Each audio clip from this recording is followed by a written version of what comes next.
কেমন আছো তোমরা? আশা করছি যে যেখান থেকে আমার এই ভিডিও দেখছো সকলেই খুব ভালো আছো, সুস্থ আছো। আমি মনিকা স্বপ্নকা ফ্যামিলির নতুন একটি ব্লগে তোমাদের অনেক স্বাগত, অনেক ভালোবাসা জানাই।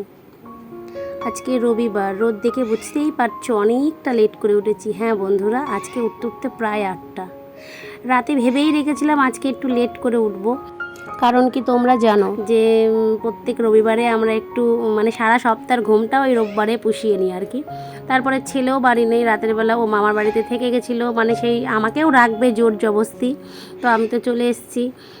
তো এই কারণে ছেলেও বাড়ি নেই, ও মামার বাড়িতে আছে। তো আমিও আজকে উঠেছি অনেকটাই লেটে। তো এই 8টা থেকে আমি আমার ব্লগটা স্টার্ট করছি তোমাদেরকে সঙ্গে নিয়ে।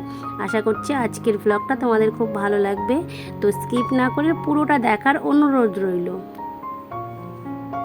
তো দেখো, প্রথমে উঠেই যে কাজটা ফার্স্ট টাইম করে নিলাম, গাছের ফুল তুলে নিলাম। কারণ কি জানো, রোদ লেগে গেলে ফুল তোলাটা ঠিক ভালো লাগে না, তো এই কারণে। তো আজকে রবিবার, পড়ানো নেই, ছেলের স্কুল নেই, এই কারণে আজকে একটু বাসি কাজ তোমাদেরকে দেখাতে পারলাম। দেখো, আগে ঘরটা মুছে নিলাম। আর এই রোববার করে সকালটা একটু ফাঁকা থাকে, তো সকালটায় এই গাছগুলোকে আমি একটু জল দিই, আর না হলে বিকালবেলাটাই বেশি দেওয়া হয় আর কি। তো মাঝে মাঝে ঈশানের বাবাও দিয়ে দেয় গাছে জলগুলো। আসলে একটু রোদের তাপটা এখন বেশি, তো এই কারণে জল দিতে হবে। মোটামুটি একদিন পর পর দেওয়ার কথা বলে গেছে আমার দেওর। আসলে এই গাছগুলো আমার দেওরই লাগিয়ে দিয়ে গেছিলো। তো দেখো, গাছে জল টল দিয়ে ওর বাবা বেরিয়ে যাবে তাড়াতাড়ি, তো ওকে একটু চা করে দিলাম। তো আজকে না বিস্কুটটা ফুরিয়ে গেছে, তো এই কারণে একটু মুড়ি দিয়ে দিলাম। দেখো, ভিডিও করছে, ওর বাবা একটু হাসছে। যাই হোক, একে চাটা করে দিলাম, আমিও একটু চা করে নিলাম। তারপরে কাজ তো এখনও কমপ্লিট হয়নি। তো দেখো, কয়েকটা জামা কাপড় ছিল, ওটা ভিজিয়ে নিলাম।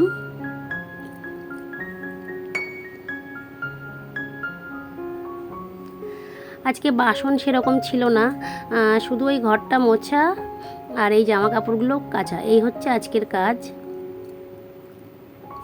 আর রোববারটা বাবাকেও বলা আছে একটু লেট করে হয় আর কি, তো বাবাও একটু লেটেই আসে রবিবারে ভাত নিতে। তো দেখো, স্নান করে আমি চলে এসেছি, এসে মাথাটাকে আঁচড়ে নিচ্ছি। এবার যাব পুজোটা দিয়ে, এবার যাব রান্নায়। আগে দিয়ে নেব পুজোটা। স্নান করে উঠতে উঠতে মোটামুটি আমার 9:30 বেজে গেছে, জানো তো। ঘুম থেকে ওঠা লেট, সব কাজেরই লেট, কি আর বলবো। তারপরে ঈশানও নেই যে ওকে তাড়াহুড়ো করে খাওয়াতে হবে, হুটোপাটা করতে হবে, সেই ব্যাপারটাও নেই, এই কারণে আরও লেট। তো ঈশানের বাবা বেরিয়ে গেছে। আজকে আজকে রাতে একটা অনুষ্ঠানের নেমন্তন্ন আছে, আমার নাতনি আর কি। তোমরা জানো, লিলিকে তো চেনো, আমার ভিডিওতে দেখেছো এর আগে। তো আজকে লিলির মেয়ে অস্মিতা, যে আমার ছোট্ট নাতনি, ওর আজকে বার্থডে। তো সন্ধ্যাবেলা ওখানে অনুষ্ঠান আছে, ওখানে যেতে হবে। তো সেই কারণে দুপুর আর সকালের রান্নাটা আমি একবারেই বসিয়ে দেবো।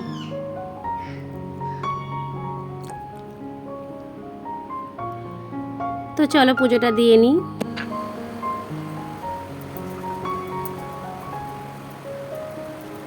আজকে একটা জবা ফুল পেয়েছি, আমার গাছের ফুলগুলো কি ভালো না, পঞ্চজবা। ঠাকুরের সিংহাসনে ঠাকুরকে একটা দিলেই না পুরো জায়গাটা জুড়ে থাকে, খুব ভালো লাগে। এই গাছটা 2 বছর হলো লাগিয়েছি, কিন্তু ফুলটা একটু কম হয়, কিন্তু যখন ফোটে না একসঙ্গে 4-5টা ফুটে যায়, আবার যেদিন ফুটবে না তো ফুটবে না, এই রকম ব্যাপার। গাছটা আমাকে আমার পাশের বাড়ির এক দাদা দিয়েছিলেন। আসলে দাদার নার্সারি আছে, তো জানি না, দাদাদের বাড়ির জায়গাটা একটু কম, তো এই কারণে গাছটা এনে আমাকেই দিয়ে গেল যে তুমি এখানে লাগাও, দেখো কেমন ফুল হয়। তো ফুলগুলো সত্যিই খুব ভালো।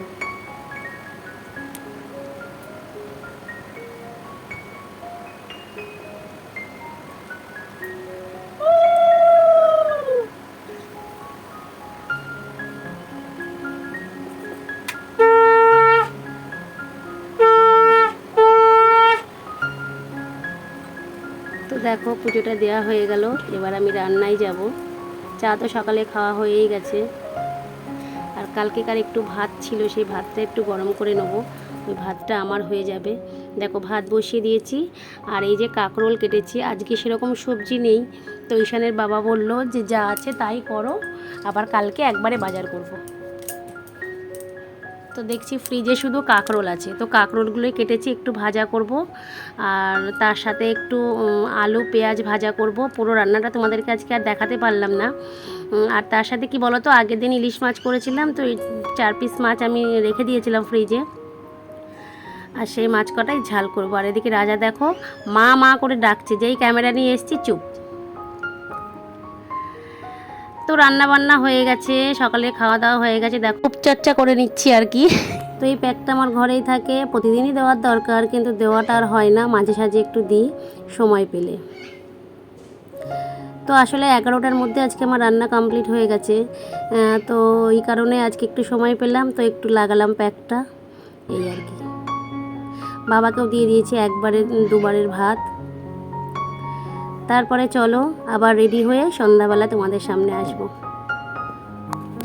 তো দেখো সন্ধ্যাবেলা রেডি হয়ে গেছি, আসলে আজকে বিকালে আমার পড়ানো ছিল, পড়িয়ে টড়িয়ে এসে রেডি হলাম। মোটামুটি লিলি ফোন করেই যাচ্ছে, মোটামুটি 8:30 9টার দিকে আমরা আসলাম। তো দেখো অস্মিতার জন্য এই গিফটটা আনা হয়েছে, যে ব্রেসলেটটা ও দাদুই পছন্দ করে নিয়ে এসছে। তো ওখানে দেখো কি সুন্দর সাজিয়েছে, এবার বার্থডে কেক কাটা হবে, কেকটাও খুব সুন্দর ছিল, আর অস্মিতাকেও খুব সুন্দর লাগছিল আজকে। আর জায়গার দেখো ডেকোরেশনটা কত সুন্দর করেছে, এটা আমার জামাই নিজের হাতে করেছে। সব বাচ্চারা দাঁড়িয়ে গেছে, এবার কেক কাটা হবে। আর দেখো বাচ্চারা তো গিফট পেলে খুব মজা, মানে ও শুধু মন চাইছে গিফটগুলো একটু খুলে খুলে দেখি, এই করছে আর কি।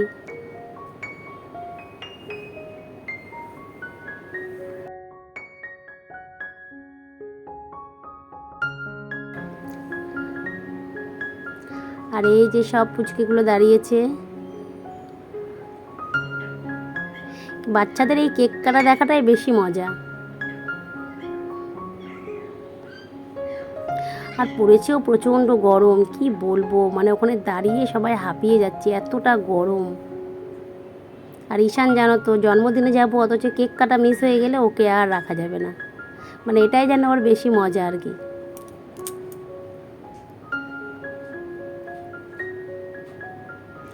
অস্মিতা এটা 7 বছরের জন্মদিন।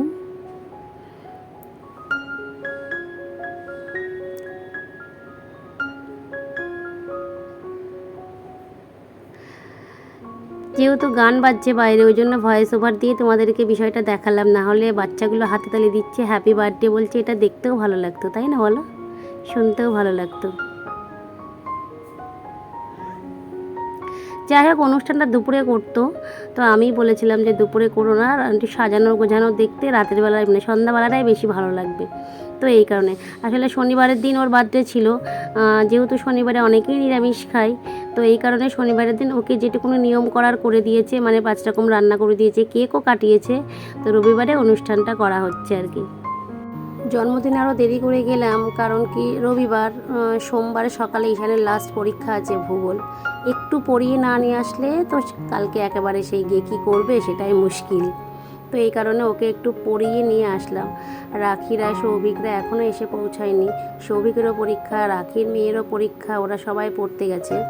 তো এই কারণে লিলি যেহেতু বারবার ফোন করছে, আমরা না আসলে কেক কাটতে পারছে না, তো এই কারণেই আমরা একটু তাড়াতাড়ি করে চলে এলাম। ওরা আস্তে আস্তে বললো 10টা বাজবে।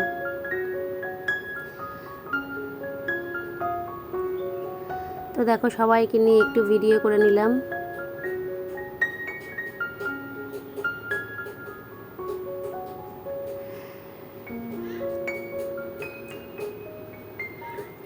ঈশান চুপচাপ আছে জানো তো, মানে আরোহী সৌভিক এরা না আসলে ও ঠিক আনন্দ পাচ্ছে না আর কি। তো দেখো ঈশান একটু লিলির সাথে দাঁড়িয়ে একটু ভিডিও করে নিল, এরা ভাই বোন মিলে একটা ভিডিও করে নিলাম আর কি। অস্মিতার সাথে দাঁড়িয়ে একটু ভিডিও করে নিলাম। তারপরে দেখো রাখিরা চলে এসছে, তো রাখি এসে বলছে বৌদি তোমরা এত সাজুগুজু করেছে, এত সুন্দর সাজিয়েছে, আমি ছাপা ছাড়ি মানে সুতির ছাপা পরেই চলে এলাম গরমের জন্য। আমি যে যাও বাড়ি গিয়ে তুমি সেজে গুজে আসো, এইসবই বলছি আর কি। কাকিমা এখনও এসে পৌঁছায়নি।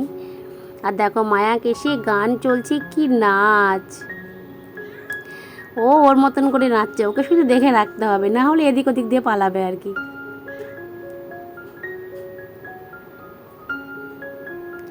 তো সন্ধ্যাটা খুব মজা করেছি, খুব ভালো লাগলো ওইটুকুনি টাইম।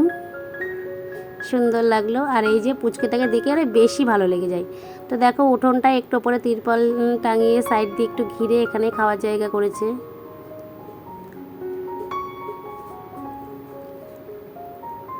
চারিদিক দিয়ে ফ্যান ছিল অবশ্য, বাইরেটা ঠান্ডাই ছিল, অসুবিধা হয়নি। ঘরের ভেতরটা একটু বেশি গরম লাগছিল আর কি। ঈশানের বাবাকে আর খুঁজে পাচ্ছি না। আসলে লিলিদের বাড়ির পাশে ওনার এক বন্ধুর বাড়ি, তো ওখানে চলে গেছে গল্প করতে। তো সবার খাওয়া দাওয়া হয়ে গেছে, লাস্ট ওকে ফোন করে ডেকে নিয়ে আসলাম, এনে এই যে দুজন এখন খেতে বসলাম একদম লাস্ট ব্যাচে, মানে এর পরেই ফ্যামিলির লোক বসবে আর কি। তো ওর সাথে যেখানে মানে যে অনুষ্ঠানেই যাই লাস্ট ব্যাচেই খেয়ে বাড়ি আসি, এটা নতুন কিছু না, এটাই হয় আর কি। তো ঠিক আছে, মেয়ের বাড়ি এটুকুন তো করতেই হবে, তাই না? মেয়ের বাড়ি গিয়ে তো প্রথমেই খেয়ে দিয়ে চলে আসতে পারছি না। তো খাওয়া দাওয়া রান্নাগুলো খুব সুন্দর হয়েছিল, মেনুও খুব ভালো ছিল, রাতের খাওয়াটা ভালোই হয়েছে। চিকেনটা তো খুবই সুন্দর হয়েছিল, তার সাথে রাইসটাও অসাধারণ হয়েছিল, খাওয়া দাওয়াটাও ভালো হলো।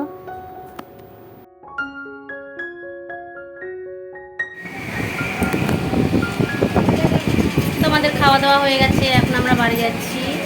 তো ভিডিওটা আমি এখানেই শেষ করব। আমার ভিডিও যদি ভালো লাগে অবশ্যই আমার ভিডিও দেখে একটু লাইক কমেন্ট করে দিও, আর যারা নতুন দেখছো তারা সাবস্ক্রাইব করে আমার পাশে থেকো।